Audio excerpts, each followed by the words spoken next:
we're always assuming that this is going to go south.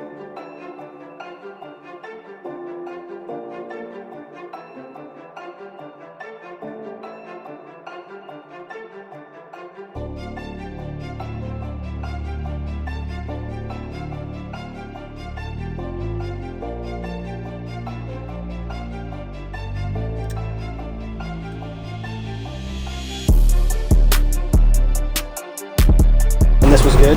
You did exactly what you're supposed to do. I was curious to see what you guys are going to do, and what you did was what we were expecting.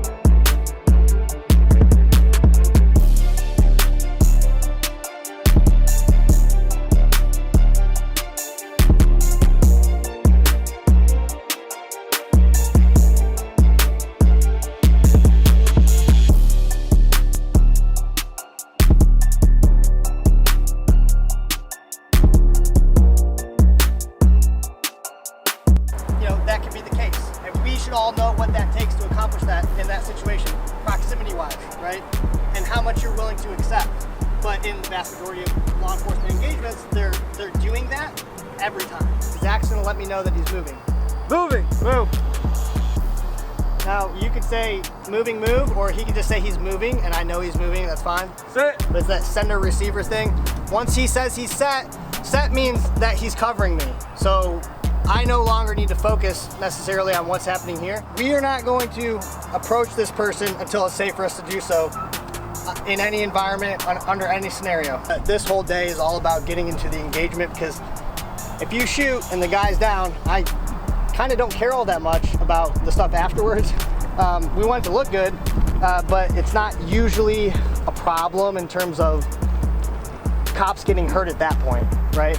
So if we can get this right, I mean, the other stuff should be pretty easy.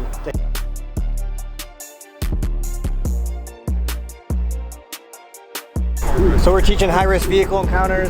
We're teaching officers how to get into a lethal engagement from their vehicle without shooting through the windshield. The only thing you can guarantee when shooting through the windshield is that you can't guarantee anything.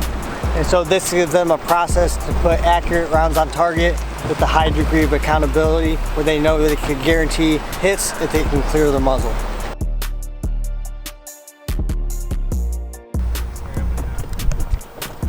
Show me your hands!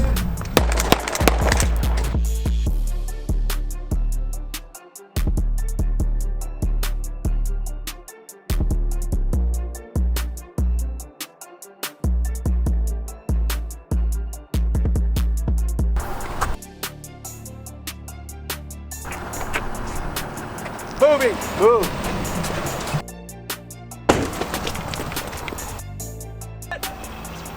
Moving! Move!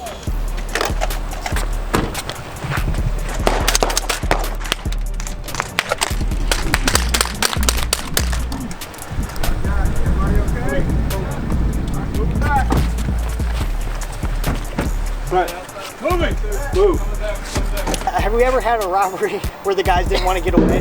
I mean, that's the goal when they do a robbery. They want to get away. And they're not going to stop because you ask them to unless you make them stop, right? Somebody basically had said, when kind of critiqued, you could call it, on unsafe practices, that, well, it hasn't failed me yet, you know?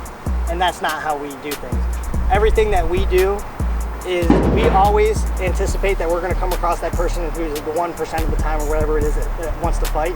And if we prepare ourselves like that every single time, I think that the outcome should be in our favor.